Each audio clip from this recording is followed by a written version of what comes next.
Hi, pre-calc class. Here I have just put together the questions you asked on our warm-up yesterday, or Tuesday, and I'll give us some answers to these and hopefully clear up a few things, just like if we were in class. So, you can sort of scroll through to find your specific question, or you can watch the entirety of this to see the questions from everyone, but first, Ben had asked, are there any more components that we haven't covered yet? And my answer to that would be absolutely yes. There's so much about trigonometry that you can learn. And if you continue and go into engineering or anything like that, when you get to calculus, there's a lot more connections and a lot more higher level stuff that can be done with trig. We are pretty much going to wrap up the algebraic components of trig that we've been looking at, unless we can return to school, because they're really, I think, super challenging to do remotely. We can maybe try, but I don't know how it would go. And next we're going to learn how to graph the trig functions, which I think you guys will find pretty interesting. So that was Ben's question there. And then Owen asked about graphing function values and using the Pythagorean theorem. So let's say we're given, like, the sine of theta is, I don't know, 1/5. Well, we know sine is opposite over hypotenuse, and I could do this with any trig function. I just have to know the ratio that we have. So if I make a right triangle here,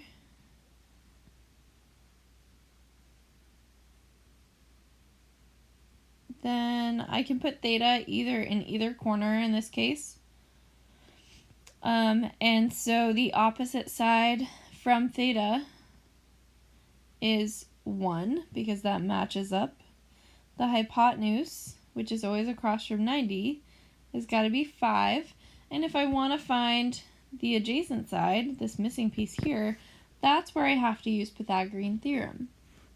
So we would use a squared plus b squared equals c squared. The hypotenuse always has to be c. And then a or b we could replace with 1. It doesn't really matter. So we get 1 plus b squared equals 25. B squared then would equal 24. Take the square root, and you get 2 square roots of 6 as this side length here. All right.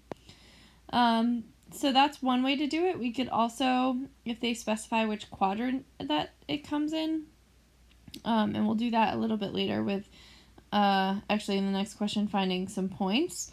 But if you're given a function value, maybe still sine is 1/5, and then they tell you which quadrant it's going to be in, you want to graph the triangle and make a reference triangle where you're always connecting it to the x-axis. And in that case, theta is always going to go closest to the origin, okay? And, oops, sorry. What did I just do? Sorry. Theta is always closest to the origin, and then opposite that would be 1, hypotenuse would be 5. Pythagorean theorem again to get 2 square roots of 6. That would be if they said it was in quadrant 1. If in another quadrant, you would again draw the triangle, put in theta, and fill in your information. And the only thing you have to keep in mind there is what are the actual sine values. So in quadrant 1, everything's positive. Both x and y are positive, right? But in quadrant 2, the x becomes negative, and the y is positive, right? In quadrant 3, the x is negative, and the y is negative. And then in quadrant 4, the x is positive, but the y is negative, right? So it makes a little, like, bow tie type shape if you made all your reference angles. A couple people asked, Ben and David asked about finding tangents specifically or any trig functions when you're given a point. So let's say we have the point 1, -3, all right? So your first step to do that is to actually graph that point. So 1, -3 would put us here, right? which tells us that the angle we're referring to starts at 0 and goes all the way around. That is theta. Okay, that entire green angle. But we're going to just focus on the reference angle. So I'm going to connect to the x-axis, make a right angle. Theta prime, your reference angle, goes closest to the origin. And now I know that the x direction was length 1. The y direction was length -3. If I want to find the hypotenuse, so you're always looking for the hypotenuse when given a point, then we have to do Pythagorean theorem. So 1 squared plus -3 squared is equal to c squared. Or 1 plus 9 is equal to c squared. Or c is equal to the square root of 10. Once you have that, then you know from this theta prime, -3 is the opposite, 1 is the adjacent, and 10 is the hypotenuse. So the sine is opposite over hypotenuse, so -3 over the square root of 10. And then we just want to rationalize that, so -3 square root of 10 over 10. Cosine would be adjacent over hypotenuse, so 1 over square root of 10, which becomes the square root of 10 over 10. And tangent is opposite over adjacent, so -3 over 1, or -3. Right? And then to find the other values, like cotangent, you're just taking the reciprocal of tangent, so 1 over -3. To find secant, you're taking the reciprocal of cosine, so it would be square root of 10 over 1, or square root of 10. And to find cosecant, you're taking the reciprocal of sine, so it would be the square root of 10 over -3. Excuse me, I'm starting to lose my voice. Alright, so anytime you have a point, graph it first, turn it into a reference triangle, and then Pythagorean theorem to find all 3 sides.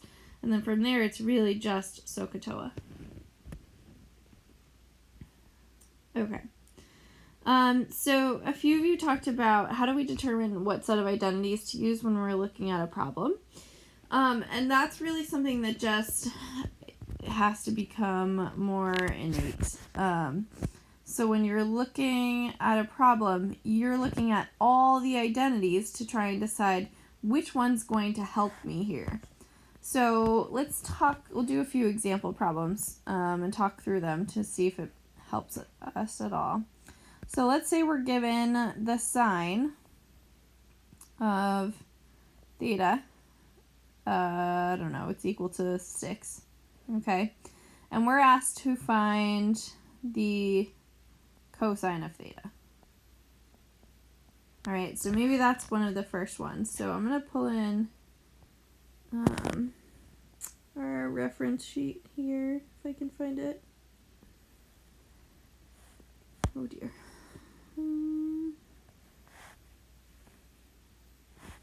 Okay, perfect. So we're given sine, and we want to find the cosine. So what we have to do is look down here at any of the trig identities that relate the sine to the cosine. Okay? So I see a couple things. Tangent has sine and cosine, but we don't know what tangent is, so that would leave us with 2 unknowns, which is going to be hard. Tangent would be a question mark, and the cosine would be a question mark, and we know sine is 6, so we wouldn't be able to solve anything there. The other place I see sine and cosine together is here, right?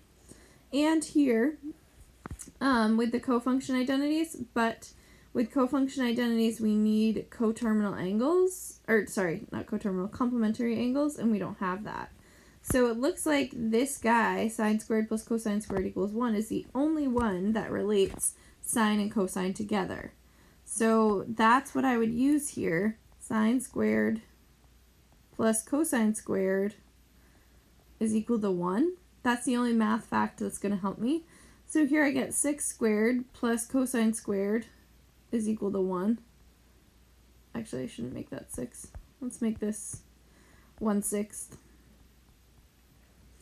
So that would give me 1/36 plus cosine squared is equal to 36 over 36. And if I subtract 1/36, I get cosine squared is equal to 35/36. Take the square root, and then you get the square root of 35 over 6. That would be my cosine value. The other thing you can also do is go back to your SOHCAHTOA. You know this is opposite. You know this is hypotenuse. Create a triangle, use Pythagorean theorem, and find it that way. Alright. So let's instead say that they want us to find, or we're given sine, again. Sine is equal to, we'll keep it 1/6. And they want us to find this cosecant, of theta. Well, if I go back to my trig identities here, let's get rid of these.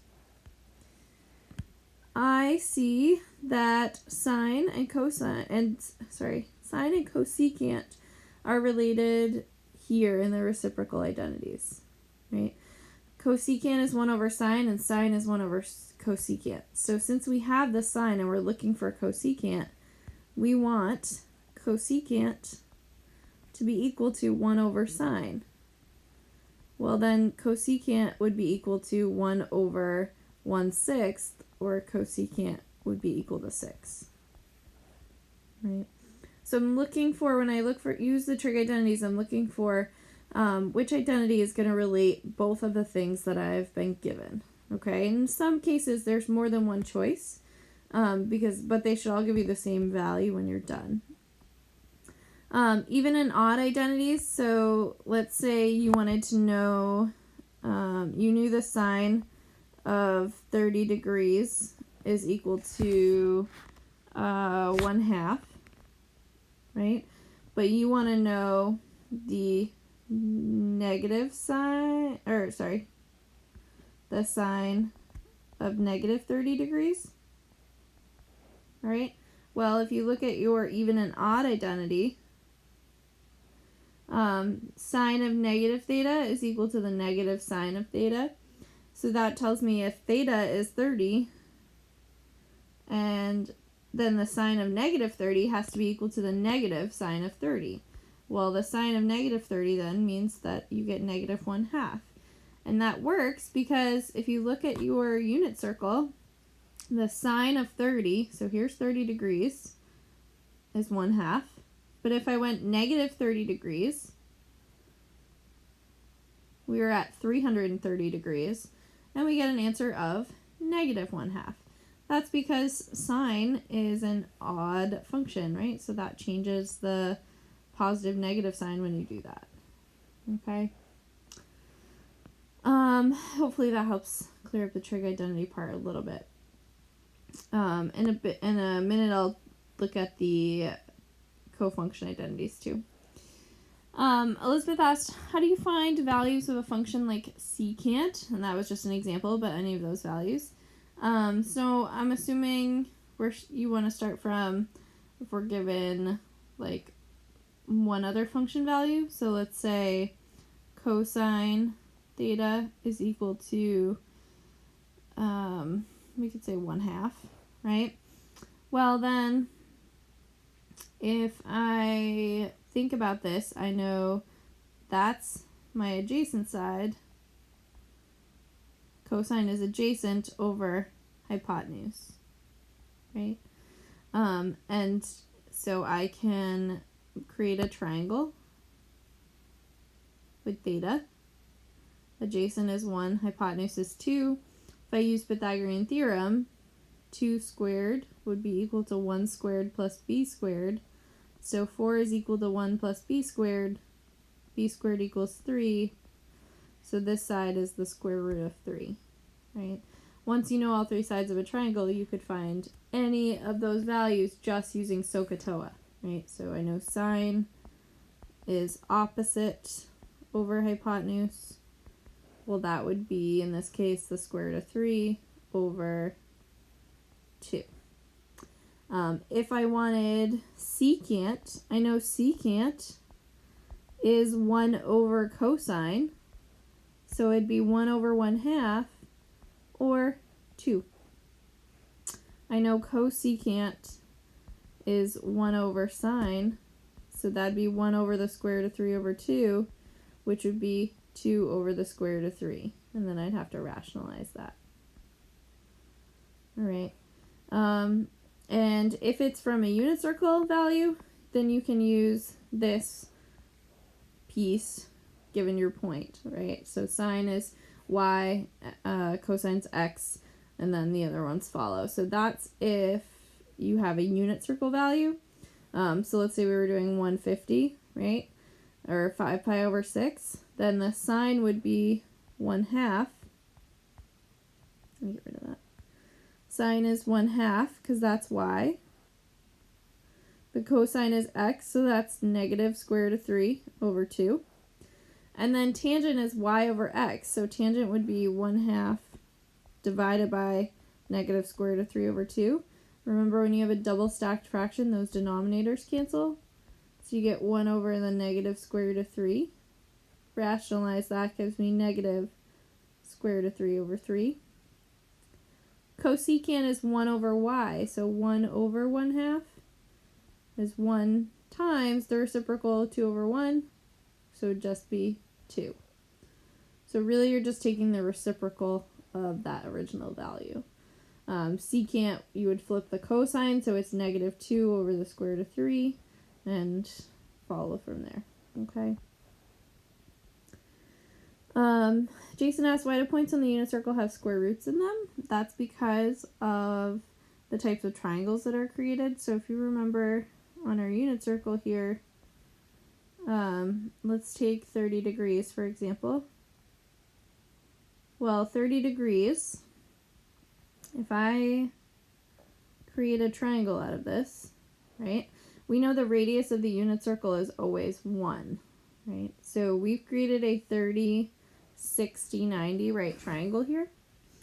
And I know that on a 30, 60, 90 right triangle, and we talked about this a really long time ago, towards the beginning of the year, but the smallest side across from 30 is x, the hypotenuse is double that, and the side across from 60 is x times the square root of 3. So if our hypotenuse, which is right now 2x, which is right now 1, is equivalent to 2x, then x has to be, excuse me, I just sneezed, has to be 1/2. So the smallest side here is 1/2, and then the side across from 60 is 1/2 times the square root of 3, or the square root of 3 over 2, right? And this all comes from Pythagorean theorem, right? Because that's an equilateral triangle that had sides 2x, 2x, and 2x, and we split it in half, right? And when you have an equilateral triangle, all these angles are 60. When we cut this top angle in half, each one is now 30, right?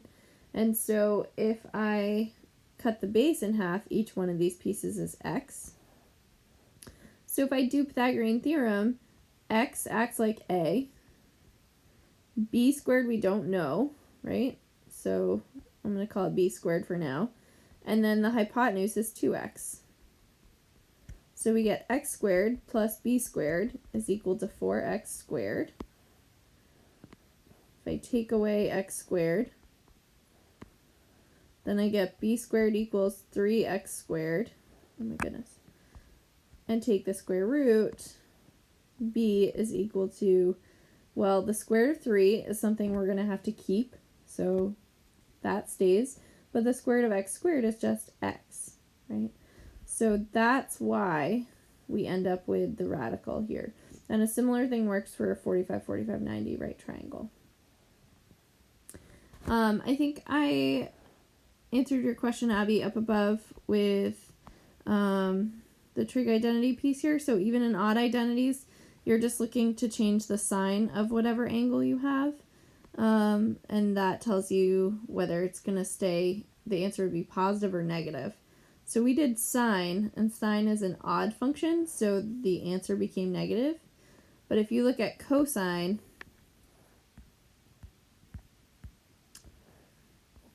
if you have the cosine of a negative angle, the answer doesn't change value. So if I had cosine negative theta equals cosine theta, oops.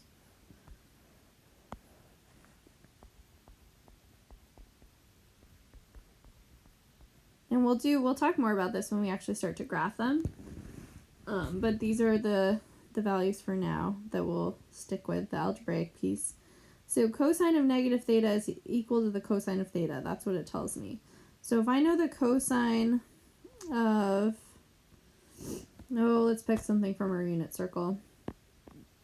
Let's do 4 pi over 3. The cosine of 4 pi over 3 is negative 1/2.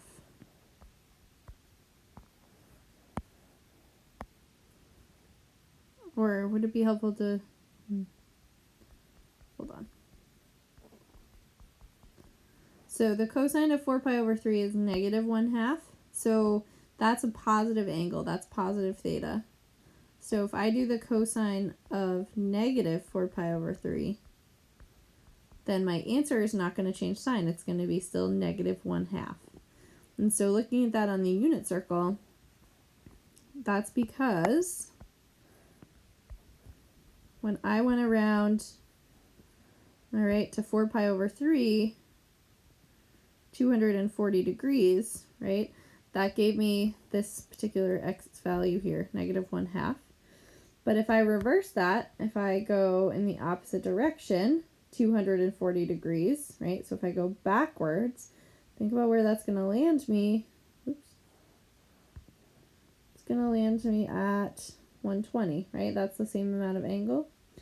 The cosine is still the same value because the x's are lined up, right?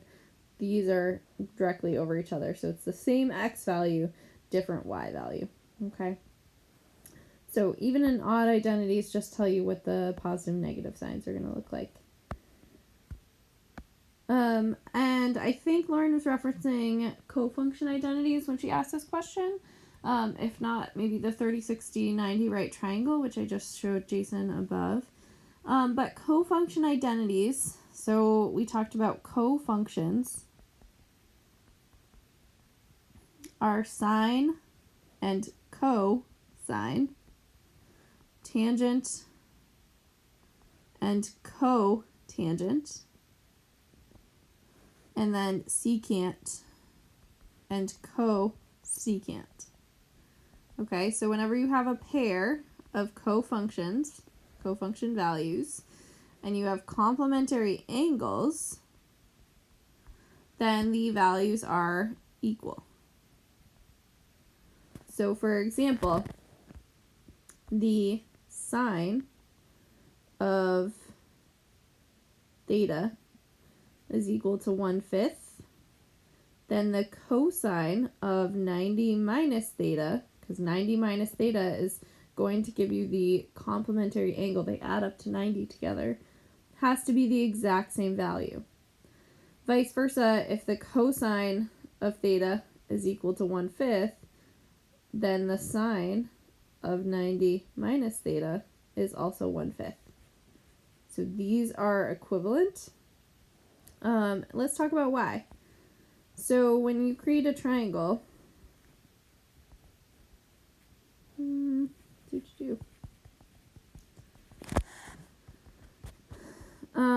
okay, let me create a right triangle here. We're going to put theta in the corner. There we go. So we said, the first thing we said was the sine is equal to 1/5. So I'm going to use that one right now. Okay. So the sine is 1/5. That means that the opposite side is 1 and the hypotenuse is 5. Opposite hypotenuse, right? If we do Pythagorean theorem, I think I did this exact same problem up above, we get 5 squared equals b squared plus 1 squared. So b is equal to the square root of 24, or b is equal to 2 square roots of 6. Okay. So here is theta, here's 90, we know that all angles in a triangle add up to 180. Right? That's a rule of geometry. So this is 90 degrees here. That means that this angle and this angle have to add to 90 together, right? So if the first one is theta, then the second one is 90 minus theta, right? Just like if this one were, let's say, 20 degrees, then this one would have to be 90 minus 20, or 70, okay? So we're just being a little more abstract, and we're saying it's theta and 90 minus theta, okay? So the sine of theta is 1 over 5, but think about that's because this is opposite and this is hypotenuse from theta. But let's think about from 90 minus theta, this side 1 isn't opposite anymore, it's adjacent. 5 is still the hypotenuse though. So if I were finding the cosine of 90 minus theta, it's adjacent over hypotenuse, or 1/5. So the reason that these complementary angle values work with cofunctions is because in a triangle, the opposite angles are complementary, and so your adjacent and your opposite sides are changing places. Okay? Hopefully that answered your question. And then Stuart had asked, is there any practical and useful application of this stuff? And like I said earlier, there's so much to learn about in trig. We're going to start graphing trig functions next. And so all your trig functions, they make, well, not all of them, but some of them, like sine and cosine, make these waves, right? So the sine wave looks like this. So there are so many things that we can model with this and questions we can answer. For example, sound travels in waves, and how much we compress the sound, how tall we make these graphs, changes the loudness that you're hearing or the frequency. We can talk about the tide. So I don't know if you guys looked outside the ocean yesterday, but the moon was full. The tide was crazy. So we can measure tides and how high they're going to go up, and then they're going to go back down, low tide, low tide, high tide. If you want to get into some thermodynamics, go to college, go become an engineer. You can think about the heater in your house is programmed with a sine type wave. So maybe you set it at 70 degrees. It goes probably up to 72, clicks off, and drops down to 68. And then when it's 68, it's like, ooh, it's chilly in here, we gotta heat back up. Goes up to 72 again, down to 68. So there's so many different applications. These are just really basic ones of things that we're gonna talk about.